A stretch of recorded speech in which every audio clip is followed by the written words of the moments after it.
Hello and welcome to Weapons and Warfare for Straight Arrow News. I'm your host, Ryan Robertson. Just ahead on this week's episode, as each branch of the American military works to modernize for future conflicts, the Army is looking beyond the battlefield to keep its soldiers in the fight. One way it's doing that is by taking a page out of the HGTV playbook and remodeling the modern workplace. Forget home improvement, this is office improvement. And as I learned, it's way more important than you might think. Also, we visit with one of the first companies named to the DoD's Replicator initiative. See how AeroVironment is working to bring even more drone power to the fight. But first, some headlines you may have missed. The Biden administration is putting on a full-court press to help Ukraine before leaving office in January. Just after Thanksgiving, Secretary of State Antony Blinken made a visit to Brussels, Belgium, to meet with NATO foreign ministers. That was on the heels of the State Department announcing plans to send Ukraine an additional $725 million in military assistance, including counter-drone systems and munitions for its high-mobility artillery rocket system, which could mean more of the longer-range missiles are headed to the battlefield. It was unclear whether the munitions for the HIMARS are the coveted ATACMS, or Army Tactical Missile System, but Kyiv's making its requests pretty clear, pressing for more of the longer-range missiles to strike additional targets inside Russia. President Joe Biden pledged to spend all of the military assistance funds Congress approved this year for Ukraine before the end of his term on January 20th. There is widespread speculation about what the new Trump administration will mean for Ukraine, as the incoming president-elect promised to end the conflict in one day. The hurricane hunters are home for the holidays, with the 2024 Atlantic and Pacific hurricane seasons ending November 30th. The 53rd Weather Reconnaissance Squadron at Keesler Air Force Base can rest easy, at least for a little while. The unit flies WC-130J Super Hercules aircraft to collect weather data for National Hurricane Center forecasts. It flew 107 missions into 12 of the 18 named storms in the Atlantic and 2 of the 13 tropical cyclones in the Pacific. All told, the hunters flew more than 1,100 hours. The unit's operations area spans half the planet, from the mid-Atlantic to Hawaii. This year, the unit deployed 5 times. Once was a relocation of aircraft to Kelly Field, Texas, to get out of the path of Francine, which impacted Louisiana as a Category 2 hurricane. Although hurricane season is over, there is no off-season for the group, who are now preparing for their winter season operation support of atmospheric rivers and winter storm reconnaissance. Henry Ford once said, "The only real mistake is the one from which we learn nothing." And it looks like the Navy is taking those words to heart. The nation's maritime service is in the process of retrofitting the first of its 3 stealthy destroyers with the first shipborne hypersonic weapon. Workers at a shipyard in Mississippi are fitting the USS Zumwalt with missile tubes, replacing the dual turrets of a gun system that was never installed because the rounds it would use were about $1 million a pop. The course correction could lead to the Navy making up ground on the Russians and Chinese, who are already testing similar technology. Able to maneuver while traveling at speeds exceeding Mach 5, or 5 times the speed of sound, hypersonic weapons are significantly more difficult to intercept. All 3 of the Zumwalt-class destroyers will eventually be fitted with 4 missile tubes, with each one carrying 3 missiles for a total of 12 hypersonic weapons per ship. The Navy says they want to begin testing the system aboard the Zumwalt in 2027 or 2028. If you want to know more about this story, I did a full report. You can check it out at san.com. Working in boring places produces boring results, and boredom leads to burnout. I may be aging myself a bit, but it's like that scene in Joe versus the Volcano where Tom Hanks' character is working in a dingy office while the fluorescent lighting slowly crushes his soul. How you doing, Joe? Well, I'm not feeling very good, Mr. Waturi. Huh. So what else is new? You never feel good. Yeah, well, that's the problem, yeah. Anyway, I have a doctor's appointment today. Another doctor's appointment? Yeah.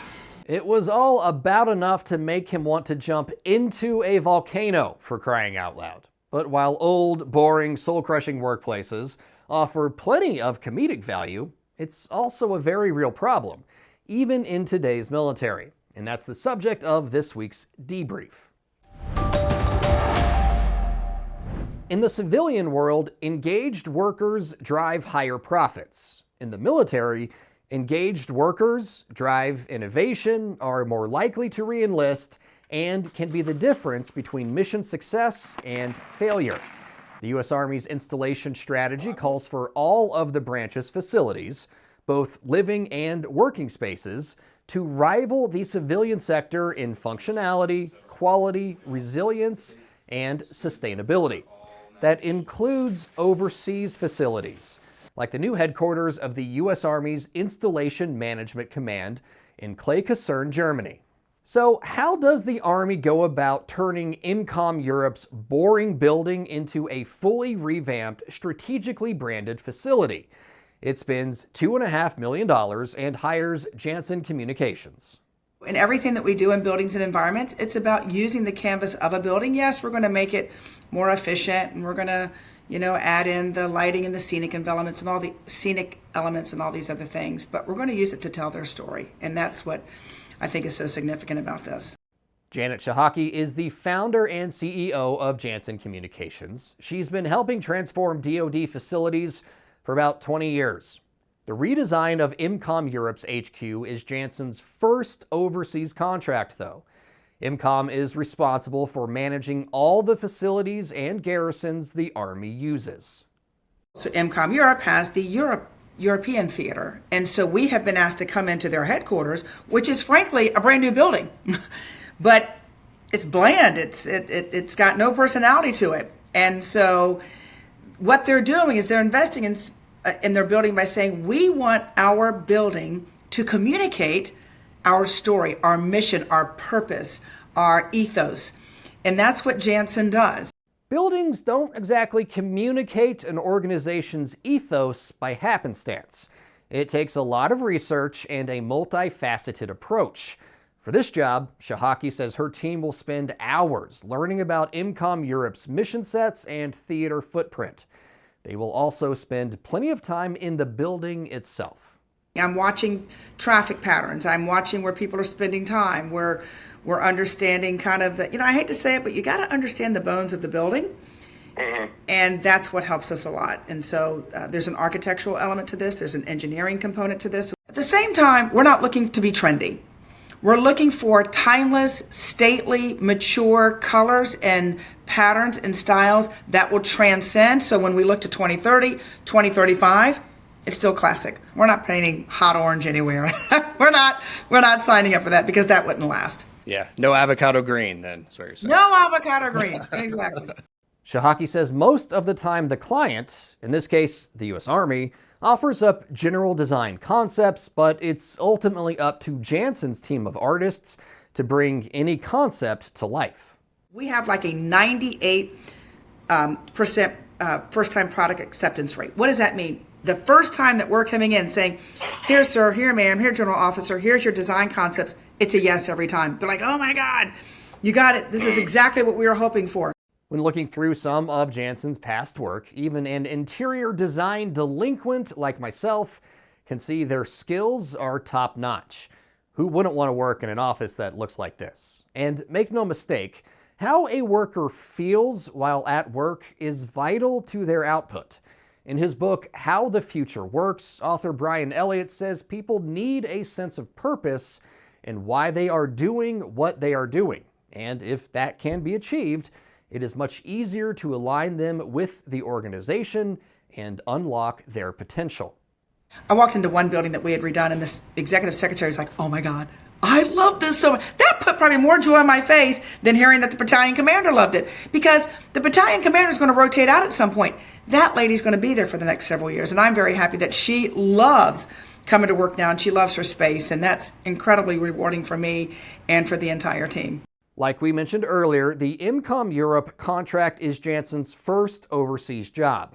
But Shahaki says her company already locked down its second contract and is working on its third and fourth as well.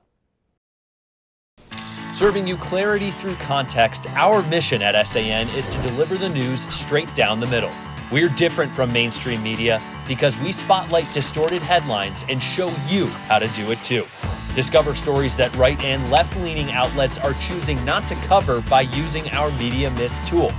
Download the SAN app and turn on notifications to have straight facts delivered right to your phone or tablet, and get straight facts anytime at san.com.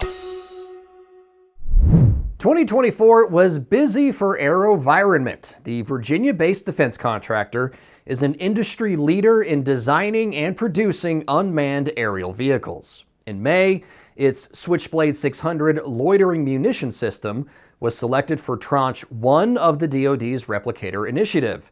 And by June, those systems were already in the field and in the hands of American troops. Fast forward to October, and Weapons and Warfare was there when AeroVironment introduced its latest UAS at AUSA's annual meeting, the P550, and it's our weapon of the week. Touted as a new benchmark for adaptability in combat and operational preparedness, the P550 employs a modular open systems approach and AI-driven autonomy. In industry jargon, it was designed specifically to enable troops on the ground to swiftly address changing mission needs through quick deployment, scalability, and enhanced situational awareness. In other words, it's sort of like a Swiss Army knife in the sky. To our knowledge, I can say this very confidently, is pound for pound the best performing solution that's in the market when you look at all the sets of requirements and missions that the U.S. Army would like to achieve for the battalion force. That's ISR missions, lethality missions, electronic warfare missions, comms relay missions, endurance, vertical takeoff and landing capability, swappability, modularity, MOSA requirements, the list goes on and on and on. If we put all those things together, what you see is the best-in-class solution in the entire face of this planet today that we know of, and we've done our homework, is the P550 system. AeroVironment's chairman, president, and CEO, Wahid Nawabi, says the P550 is the result of 2 years' worth of work aimed at delivering the Army a platform based on the needs of its force structure and mission requirements. All of those things changes as you talk about the different types of force structures or echelons within the military. In the Army, they have a specific requirement. It's a program called LRR, Long Range Reconnaissance. LRR was specifically developed as a set of requirements and objectives for the battalion force. And P550 is directly designed for those set of requirements for the LRR initiative and program. One particular point of emphasis in the P550's design was making it MOSA compliant. MOSA, or Modular Open Systems Approach, is a technical and business strategy for designing affordable and adaptable systems, which really enables this platform to be agnostic to payloads, to be agnostic to radios, to be agnostic to ground control stations. We're partnered with Perry Labs that helps with their model-based systems engineering approach, and really this MOSA approach that allows us to really incorporate all these different technologies into the platform to keep it relevant not only today, tomorrow, but I see for decades to come. Trey Stevenson is AeroVironment's Senior Vice President and General Manager for Uncrewed Systems. He tells us, unlike a Swiss Army knife, the P550 can perform multiple tasks simultaneously. So baseline ISR, obviously, which is what we've been doing with Pumas and Ravens for decades, but then adding communications relay, adding electronic warfare, adding signals intelligence, and also being able to do many of those missions into one payload at one time. To get a better understanding of what the 550 brings to the table, we asked Chris Cornell, AeroVironment's Senior Product Line Manager, to give us a look under the hood. So the nose of the airplane is where our payload bay is, and everything on P550 is toolless connection. So no tools required, snap together. The entire airplane can go together in minutes. And one of the payload is a prime example of it, right? It's pop out and slide on and off. These are all hot swappable. So if an operator wanted us to change from a basic ISR and now they need to go to the munition, they pull this off. Airplane, it can still be on. Slide it back on, and you're off and ready to go. Speaking of munitions, Stevenson says the P550 has that covered too. With the modular open approach, we'll be able to incorporate multiple different kinetic type payloads combined with ISR. Ultimately, our goal is also to be able to carry a laser designator on there with a kinetic effect so that you can laser a target and take out a target all within one mission versus having to call in a switchblade or some other asset to perform a fires mission. It all adds up to an impressive platform, and if you want some final numbers, AeroVironment says the P550 can be rapidly deployed in 10 minutes or less with a flight time of 5 hours.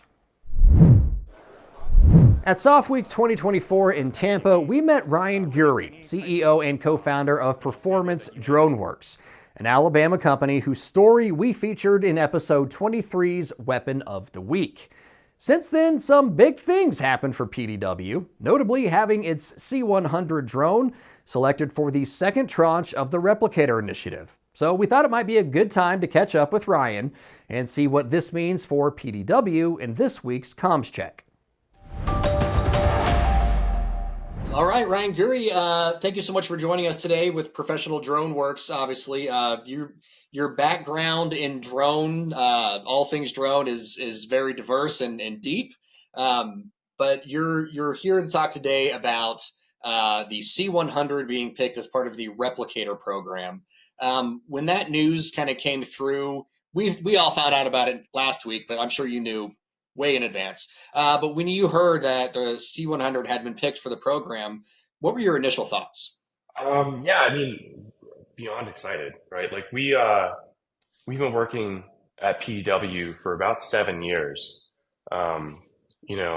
against the thesis that small drones were going to have an incredible change in doctrine and maneuver warfare, right? So myself and my team, we've been working for the medium range reconnaissance contract for probably about a year and a half. So it was a culmination of a lot of work, and we were beyond excited, right?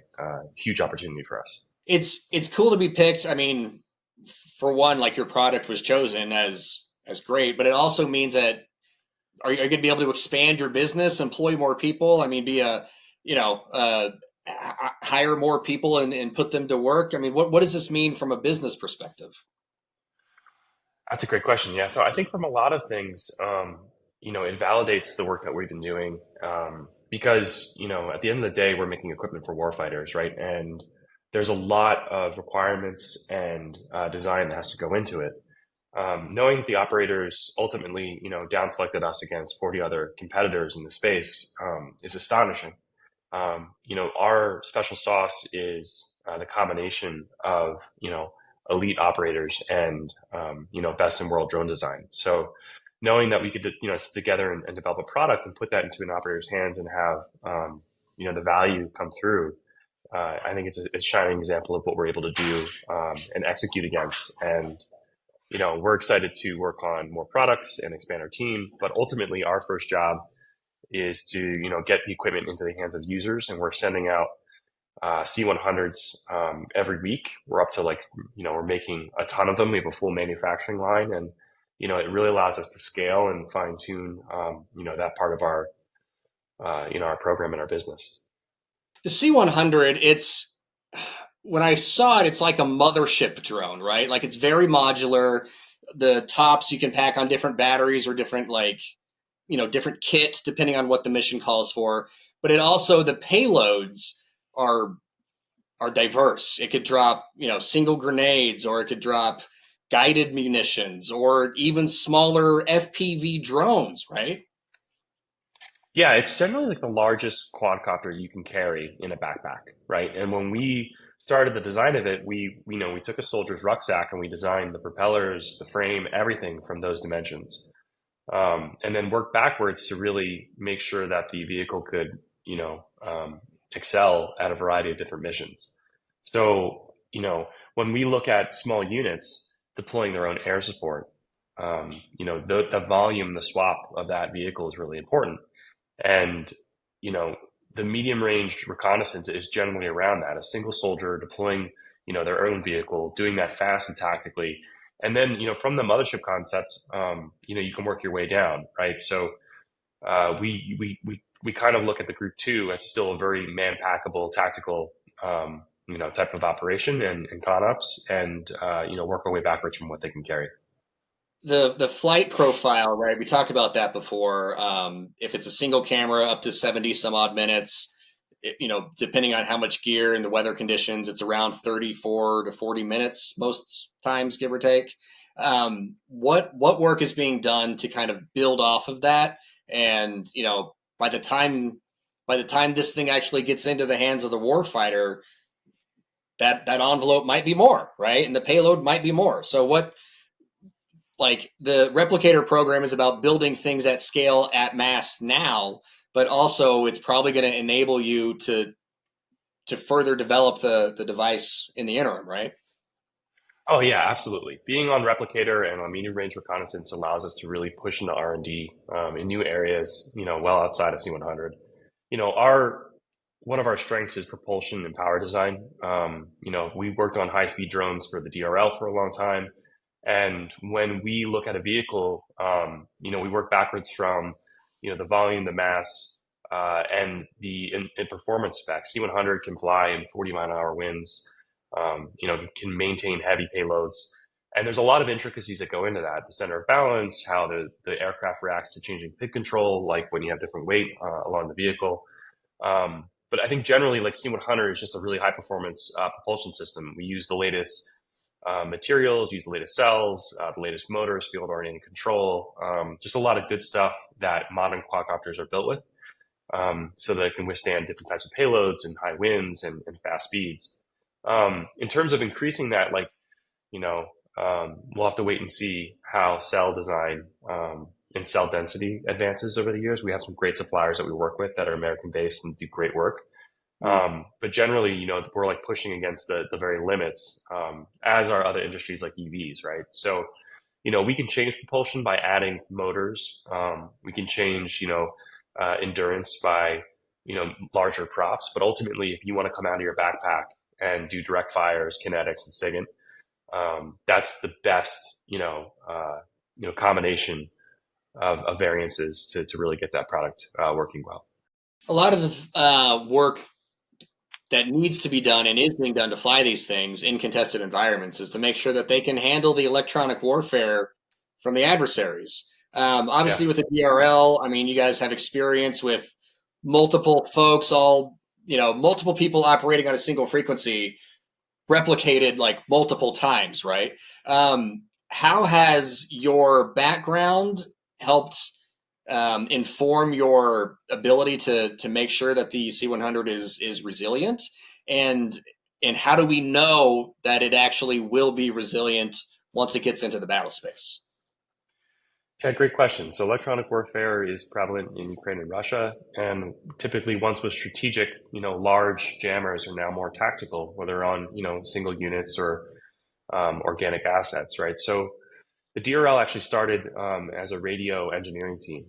We built custom radios to allow our drones to fly far away, but also to use different frequencies in case, there was heavy traffic.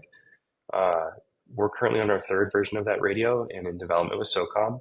And that radio does a lot of, spicy things to use as much of the spectrum as possible and to punch through data, in areas where RF is generally contested.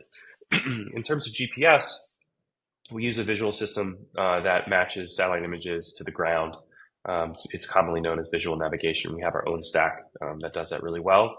And, we work extensively in conditional mission planning so that parts of your mission can be tasked without you being online with a robotic at all times. And we see a lot of that in, early stages in Ukraine with terminal guidance, automatic target recognition, and so forth. I think the future of small robotics is going to be, contested. And the days of having a 1080p video feed from the front line probably are starting to, come apart, when those days may be over.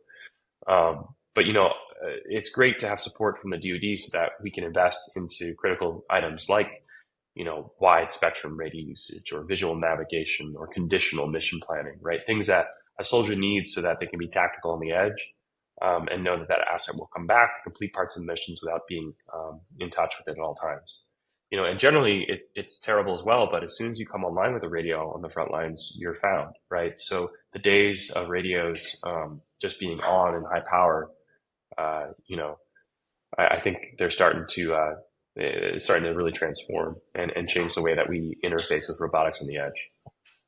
Ryan, that's all the questions I had for you before I stop recording. Anything else you want to say? Another question I didn't ask you feel like needs to be answered? No, that was great. I have a head cold. I have 2 small children, so they always get me sick. But, other than that, I usually don't sound like this. But thanks for having me, Ryan. It's great seeing you again. All opinions expressed in this segment are solely the opinions of the contributors. All right, folks, that's going to just about do it for us this week on Weapons and Warfare, but that doesn't mean there isn't more for you to see. You can find us at all the social media sites on your screen, or check us out on our website, san.com. We are in the middle of the holiday season right now. Hanukkah, Christmas, Kwanzaa, all getting ready to start soon. And that means many of you are also going through your year-end reviews at work. I actually just had my review right before recording this segment, which is good because it sparked the idea for the segment. Reviews can be awkward. They can be uncomfortable. Maybe you find out you aren't quite so strong in your interpersonal networking skills as you thought you were. But here's the thing.